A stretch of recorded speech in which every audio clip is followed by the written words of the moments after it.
नमस्कार, आप देख रहे हैं हमारी खास पेशकश महाकुंभ की महाकथा और मैं हूं आपके साथ अनन्या बेदी। 13 जनवरी से 26 फरवरी तक प्रयागराज में महाकुंभ का आयोजन होगा। महाकुंभ को भव्य दिव्य बनाने की हर तैयारी की गई है। महाकुंभ भारतीय संस्कृति को प्रदर्शित करने का सबसे बड़ा माध्यम है। इसके जरिए देश विदेश के लोग हमारी परंपराओं, रीति रिवाजों और कलाओं से जुड़ते हैं। भारत में महाकुंभ का आयोजन 12 साल के अंतराल में किया जाता है। ये 4 प्रमुख स्थानों पर होता है, जिनमें हरिद्वार, प्रयागराज, उज्जैन और नासिक का नाम है। इन सभी स्थानों में प्रयागराज के संगम में होने वाले महाकुंभ का विशेष महत्व है।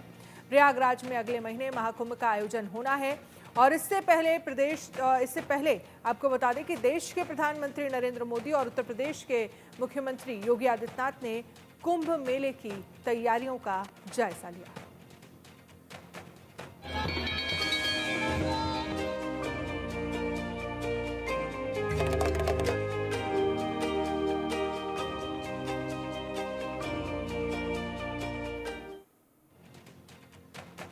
प्रयागराज में जूना अखाड़ा की भव्य छावनी यात्रा निकाली गई, जिसमें साधु संत भी मौजूद रहे। हमारी संवाददाता वर्षा शाही ने स्वामी अवधेशानंद गिरी से खास बातचीत की। ये रिपोर्ट।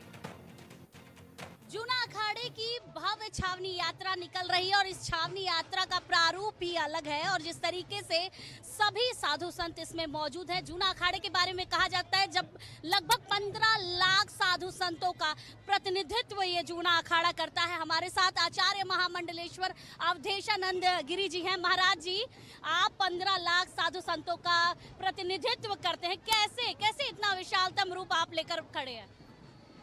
धर्म एक अपने में अनुशासन है और जब धर्म जगता है जीवन में तो संयम, नियम, सदाचार, नैतिकता, पवित्रता और दिव्यताएं जागृत होती हैं। हम यहाँ संसार के सबसे बड़े मेले में आए प्रवेश कर रहे हैं। आज संगम का पूजन करेंगे और आप देख रही हैं कि मेरे साथ लाखों साधु संत महात्मा आज कुंभ प्रवेश कर रहे हैं। तो जब जीवन में सत्संकल्प आता है तब पवित्रताएं आती हैं, अपने आप ही सामर्थ्य जगती है। तो भारत का सबसे बड़ा पर्व कुंभ महापर्व, जहाँ एकता, समन्वय और धर्म के उच्चतम श्रेष्ठतम मूल्यों को चैतन्य होते हुए आप देख रही हैं। हम बहुत अभिभूत हैं। करोड़ों लोग आ रहे हैं इस कुंभ के मेले में। माननीय योगी जी की व्यवस्थाएं बड़ी अद्भुत हैं। प्रधानमंत्री जो एक सच्चे उपासक हैं, शासक हैं, प्रशासक हैं, उनका दिव्य संकल्प यहाँ दिखाई दे रहा है। उन्होंने पूरे संसार के सनातन धर्मावलंबियों का आह्वान किया है और यहाँ करोड़ों लोग आएंगे इस मेले में। आप देखेंगे कि भारत का जो सनातन है और उसका जो सूर्य है पूरे विश्व को आलोकित करेगा। महाराज जी, जिस तरीके से इस बार महाकुंभ का एक भव्य समागम देखने को मिला, सबसे बड़ा अखाड़ा आपका है और जिस तरीके से मैंने पहले भी कहा 15 लाख साधु संत और ये शिव की बारात का एक अद्भुत स्वरूप देखने को मिल रहा है। कैसे तैयारियां आप लोगों ने की और किस तरीके से सभी साधु संतों को आपने इकट्ठा कर लिया? ये सब का सब अनुशासन से होता है, संकल्प से होता है, सद विचार से होता है। इस विचार का परिणाम है सब हम इकट्ठे। धन्यवाद महाराज जी। देखिए कितना भव्य प्रारूप देखने को मिला और आचार्य महामंडलेश्वर अवधेशानंद गिरी जी ने भी बताया कि सब सनातन धर्म की रीतियों से चलता है। इस बार महाकुंभ का भव्य समागम देखने को मिलेगा। जूना अखाड़े का छावनी प्रवेश देखिए कितने भव्य तरीके से निकल रहा है और ये ध्वज है, ये ध्वज यहाँ से जूना अखाड़े का संगम नगरी के ले जाएगा, वहाँ पर लगाया जाएगा। एक शाही भव्य यात्रा निकाली जाती है जूना अखाड़े की और जिस तरीके से आप देख रहे होंगे पूरे रीति रिवाजों के साथ। कहते हैं कि जब छावनी में ये लोग प्रवेश करते हैं तो स्वरूप से लेकर एक एक चीज भिन्न होती है। हर एक कला यहाँ पर प्रदर्शित की जाती है। आप देखिए ये सभी नागा साधु सन्यासी हैं, वो पहले इधर से निकलेंगे और फिर उसके बाद धीरे धीरे आपको पूरी तरीके से दिखेगा कि ढोल नगाड़ों के साथ अलग अलग साधु संत यहाँ से निकल रहे हैं। जूना अखाड़े का ये पूरा शाही प्रवेश है और ये लोग जा रहे हैं। महाराज जी, आप यहाँ से जा रहे हैं, छावनी प्रवेश कर रहे हैं, क्या कहेंगे? आज जूना अखाड़े की पेशवाई जो कि कुंभ नगरी महाकुंभ में प्रवेश करने जा रहे हैं संगम नगरी में, तो आज का भव्य समागम महाराज अवधेशानंद गिरी महाराज जी की अध्यक्षता में किया जा रहा है। लोगों को देख के शिव जी की बारात की याद आ रही है। जी महाराज जी, वही है सब कुछ, वही दृश्य है। जो ये शिव जी की बारात निकल रही है, कितना भव्य स्वरूप देखने को मिल रहा है। देखिए शाही प्रवेश है, एक अलग समागम, एक अलग रूप देखने को मिल रहा है। अलग अलग तरीके से देखिए, शिव जी की बारात के बारे में आपने सुना होगा, ये शिव जी की वही ढोल है जो बनारस से लाई गई है और इसका स्वरूप देखिए, नागा साधु सन्यासी इसको लेकर चल रहे हैं और किस तरीके से अलग रूप दिखाई दे रहा है। अखाड़े की शाही तरीके से पेशवाई हो रही है, ये छावनी प्रवेश है और आपको ढोल नगाड़े दिखाई दे रहे होंगे। इन ढोल नगाड़ों के साथ शाही रथों पर सभी महामंडलेश्वर मौजूद है और ये एक भव्य यात्रा निकाली जा रही है। इस भव्य यात्रा का समागम आपको देखने को मिलेगा। कितना अलग रूप, ढोल नगाड़े बजाए जा रहे हैं। ढोल नगाड़े के साथ सभी महामंडलेश्वर यहाँ से निकले हैं। चांदी का रथ है, चांदी के रथों पर ये मौजूद है और सभी भक्तों को आशीर्वाद देते हुए जा रहे हैं। देखिए, ये कपिलपुरी जी महाराज है जो यहाँ से निकले हैं और किस तरीके से ये जो रथ है वो चांदी का, और चांदी के रथ पर वो विराजमान है और भव्य प्रारूप देखने को मिल रहा है। भव्य प्रारूप के बीच में ये शाही प्रवेश हो रहा है और सभी का ये प्रवेश अलग भिन्न स्वरूप देखने को मिल रहा है। किन्नर अखाड़ा भी इस बार चुना अखाड़े के साथ छावनी प्रवेश कर रहा है। एक भव्य समागम देखिए, सभी किन्नर यहाँ पर नाचते गाते जा रही है और छावनी प्रवेश कर रही है। छावनी प्रवेश जिस तरीके से अलग रूप रंग दिखाई दे रहे हैं, देखिए कितना खूबसूरत रंग है कि सभी महामंडलेश्वर, किन्नरों की महामंडलेश्वर वो मौजूद है और किस तरीके से लोगों का आशीर्वाद दे रही है और किस तरीके से इस बार जो भव्य और दिव्य कुंभ की बात कही जा रही है वो इस बार रूप ही अलग है, स्वरूप ही अलग है और इस रूप और स्वरूप अलग होने के साथ साथ इस बार जो महामंडलेश्वर किन्नर अखाड़े की है वो भी मौजूद रहकर अलग रूप दिखा रही है। हमारे साथ लक्ष्मी नारायण त्रिपाठी जी है। आप बताइए, कितना भव्य प्रारूप है आप लोगों का? हम लोग तो भगवान के लिए, हमारे प्रभु के लिए श्रृंगार करते हैं और किन्नर अखाड़ा अपना देवत्व यात्रा जूना अखाड़े के साथ निकाल रहा है और हम सब प्रसन्नचित्त है। 2025 का कुंभ दिव्य भव्य और सुख चैन से निभे, यही हमारी आशा है। मैं अनुरोध करती हूँ कि आप सभी कुंभ में आइए, आशीष लीजिए, आप आए, खुश रहें और भगवती आप सबको अनुकंपा बनाए रखे। पहली बार ऐसा हो रहा है कि किन्नर अखाड़ा भी इस तरीके से भव्य रूप निकाल रहा है। ये 2019 के बाद 2024 में हम निकाल रहे हैं। अब किस तरीके से आप लोगों का प्रारूप होगा, भव्य समागम देखा? ये भव्यता है, ये दिव्यता है, ये सुंदरता है सत्य सनातन धर्म की। शंकर जी की बारात बिना आप लोगों के अधूरी है। वो तो सही बात है, हम प्रमुख गण हैं तो शंकर जी आगे चल रहे हैं, हम सब चल रहे हैं साथ में। धन्यवाद आपका। देखिए कितना भव्य समागम है, ये शंकर जी की बारात बिना इन किन्नर अखाड़ों के अधूरी है। एक तरफ शाही रूप से छावनी प्रवेश जूना अखाड़े का चल रहा है, वही बिना महिलाओं के ये न विश्व चला है न चल सकता है। और जूना अखाड़े की इस छावनी प्रवेश महिला महामंडलेश्वर भी मौजूद है हमारे साथ। पहले तो बताइए कि किस तरीके से जूना अखाड़े के प्रवेश में आप लोग भाग ले रहे हैं? ये ना पेशवाई जिसको छावनी प्रवेश नाम दिया गया है, ये मैं महामंडलेश्वर मैं पकड़ लूं, मैं महामंडलेश्वर योगेश्वरी ये थी श्री पंचदश जूना अखाड़े की।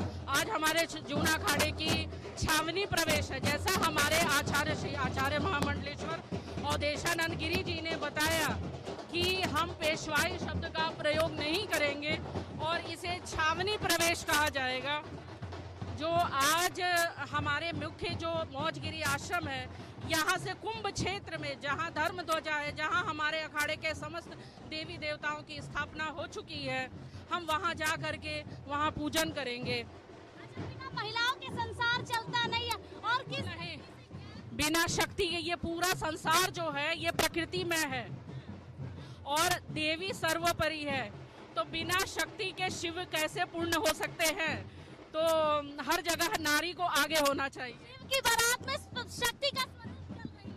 बिल्कुल बिल्कुल, ये शिव की बारात है, लेकिन महाकाली के बगैर शिव की बारात नहीं पूरी हो सकती है। महाकाली की बिना शिव की बारात अधूरी और महाकाली का स्वरूप ये महामंडलेश्वर महिला महामंडलेश्वर यहाँ मौजूद है और इस छावनी प्रवेश में अलग स्वरूप दिखाई दे रहा है। जूना अखाड़े का छावनी प्रवेश और भव्य समागम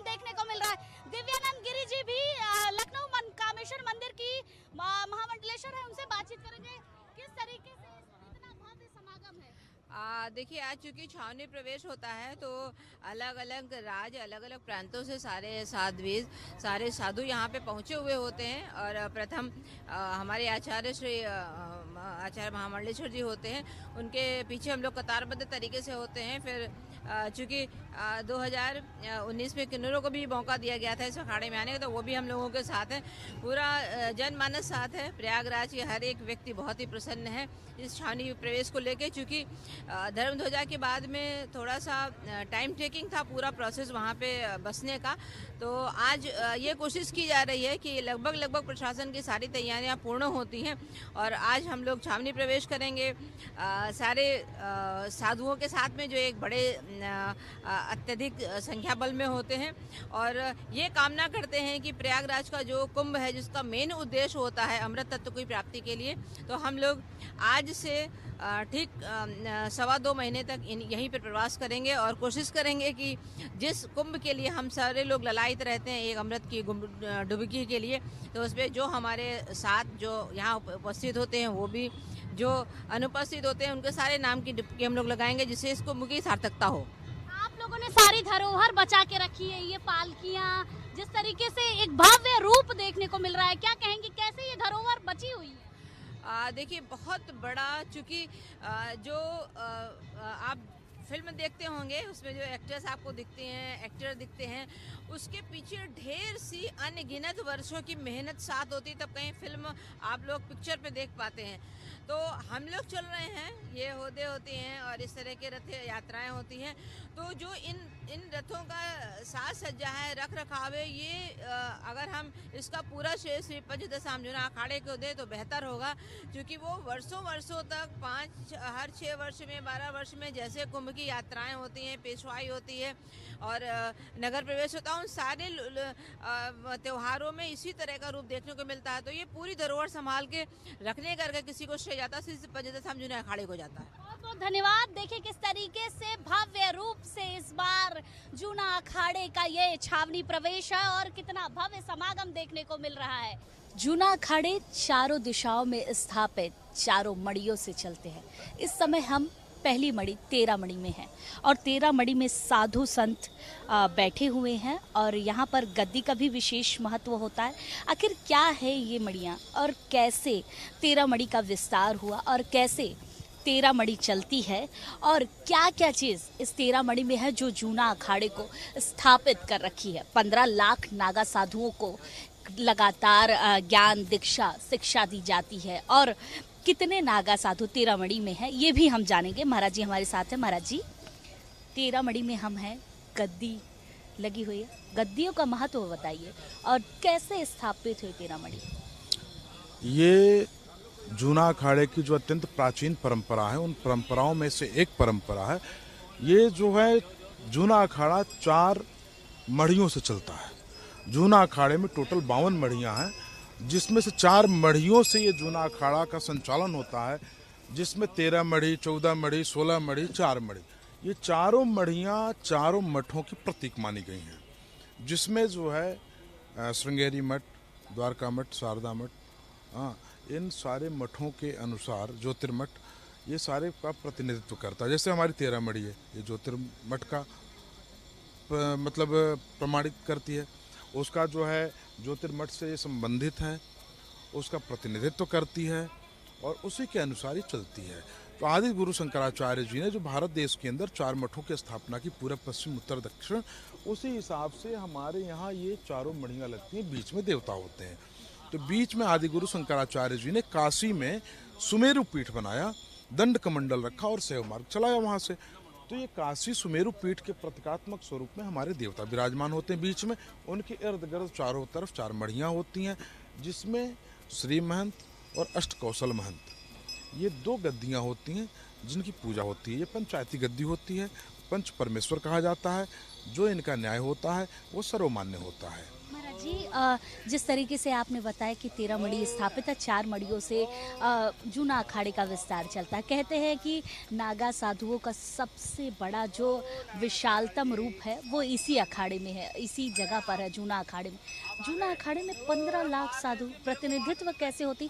और आपकी मड़ी में की बात की जाए, 13 मड़ी में कितने अखाड़े, कितने महंत होंगे, कितने साधु संत हैं और प्रतिनिधित्व आप कैसे करते हैं? हमारे जूना अखाड़े में मढ़ियों की अगर बात की जाए तो 4 मढ़ी, 16 मढ़ी, 14 मढ़ी, तीनों मढ़ी को एक बराबर मिला दिया जाए तो 13 मढ़ी के बराबर होते हैं। इतनी बड़ी हमारी 13 मढ़ी है। 13 मढ़ी में सबसे अधिक संत महात्मा हैं हमारे, और उनका प्रतिनिधित्व करने के लिए हमारे जूना अखाड़े के जो संरक्षक हैं श्रीमंत हरिगिर जी महाराज, जो हमारे जूना अखाड़े के युग पुरुष भी कह सकते हैं, हमारे जूना अखाड़े के विकास पुरुष भी कह सकते हैं, जिनके नेतृत्व में हमारा जूना अखाड़ा विगत 20 वर्षों में जितना विकास किया है उतना पूर्व में नहीं किया था।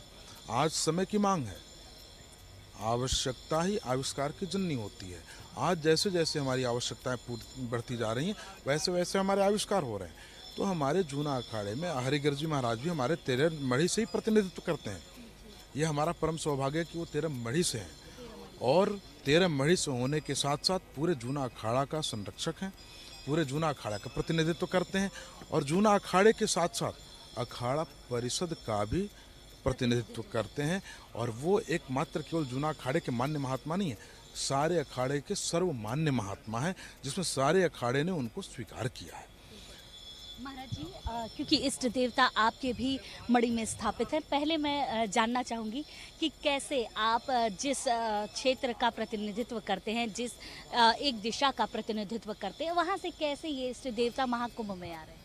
ये इनको हम लोग पंच पूजा बोलते हैं, और ये जो व्यवस्था है पंच की व्यवस्था है। पंच को परमेश्वर बोलते हैं, और इन गद्दियों पर बैठे हुए व्यक्ति का निर्णय ही वो सर्वमान्य होता है। वो न्यायपालिका की तरह जिस तरह से जुडिशियल होता है, ठीक उसी प्रकार से हमारे जूना अखाड़े की ये 8 गद्दियाँ जो जुडिशियल गद्दी है। और इस जुडिशियल गद्दी के जैसे कोर्ट में आपने देखा होगा कि कानून की एक देवी होती है जिसकी आंख में पट्टी बंधी होती है। हाल फिलहाल तो उसकी पट्टी खोल दी गई है, वर्तमान सरकार ने खोल दिया कि नहीं कानून की देवी देखती है। तो इसी प्रकार से हमारे ये देवता होते हैं। इन देवता को हम साक्षी मान के ही हम न्याय करते हैं यहाँ पे बैठ करके। और ये न्याय प्रणाली का जुडिशियल गद्दी है, ये कानूनी व्यवस्था है ना, तो इसको न्याय प्रणाली की गद्दी बोलते हैं। और न्याय प्रणाली से, न्याय से ही सारी चीज़ें चलती हैं, बिना न्याय के नहीं चलता है। अन्याय नहीं होना चाहिए, न्याय हो पर अन्याय कदापि ना हो। इसीलिए पंच परमेश्वर की बात रखी गई, और ये हमारे देवता हैं, इनको हम लोग पंच पूजा बोलते हैं। और पंच पूजा में हम लोग उत्तर दिशा का प्रतिनिधित्व करते हैं, इसलिए हमारे यहाँ बद्री नारायण हैं, नारायण देवता हैं, और दत्तात्रेय भी हमारे नारायण के ही स्वरूप हैं। आपने 2 नाम लिया, दत्तात्रेय और नारायण भगवान जिस तरीके से, और बद्री नाथ का जिस तरीके से आप लोग प्रतिनिधित्व करते हैं, एक विशालतम रूप दिखाई देता है। जब हम वहाँ पर जाते हैं तो वो अलग ही माहौल होता है। आप उसका पूरा प्रतिनिधित्व करते हैं, कैसे ये मठ चलते हैं और कितना विस्तार होता है? लोग भगवान शिव से और दत्तात्रेय जी से बहुत कनेक्ट होते हैं। देखिए क्या है कि हमारा पंथ जो है, हमारा मार्ग जो है वो शैव मार्ग है, और हमारे इष्ट और आराध्य जो हैं नारायण हैं। जिस प्रकार से भगवान शिव के आराध्य कौन है? श्री हरि विष्णु, और श्री हरि विष्णु के आराध्य कौन है? शिव। तो एक दूसरे के पूरक हैं। अगर हम सन्यासी हैं तो हमारा कर्म है, हमारा धर्म है कि हम श्री हरि नारायण की पूजा उपासना करें, और उसी के स्वरूप हम दत्तात्रेय भगवान को कहते हैं ना, तीन देवा एक ही सेवा। तो दत्तात्रेय भगवान ब्रह्मा विष्णु महेश तीनों के स्वरूप हैं।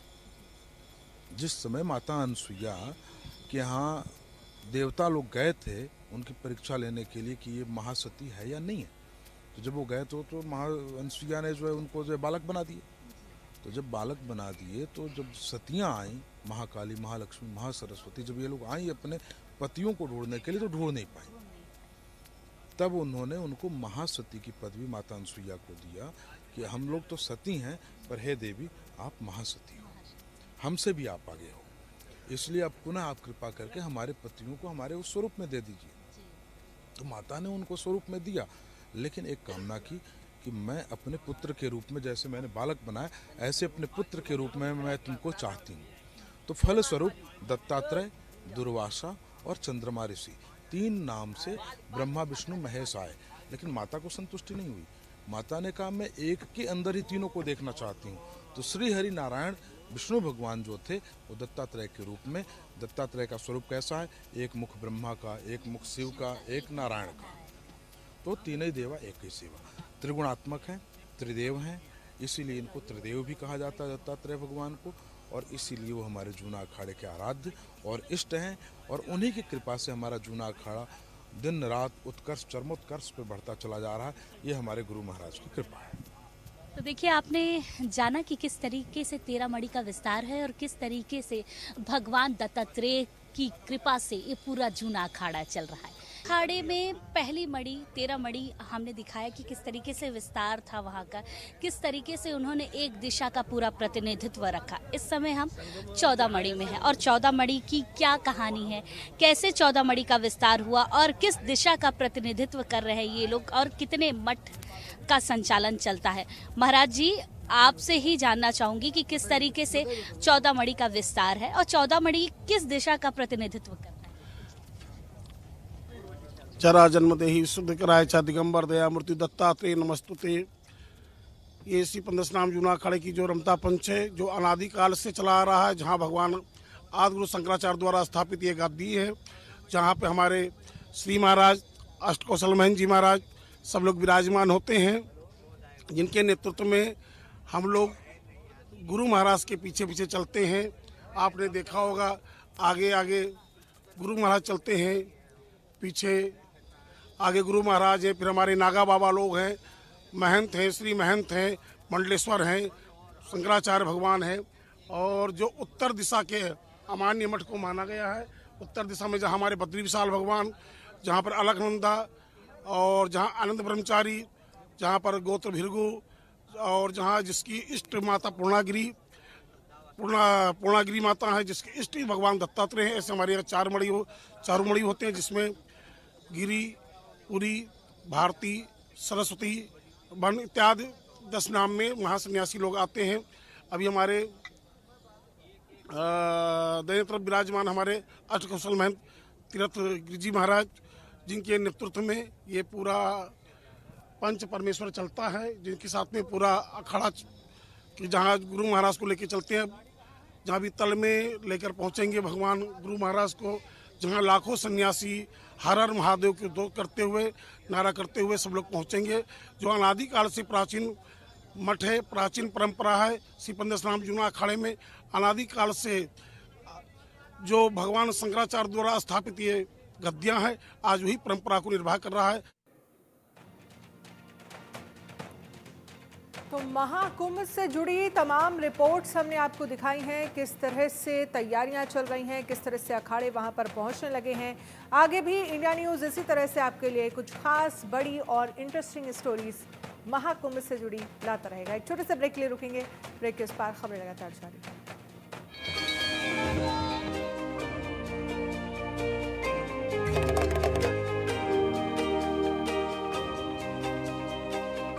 अरे ऋषि, आज स्कूल नहीं गए? 3 महीने से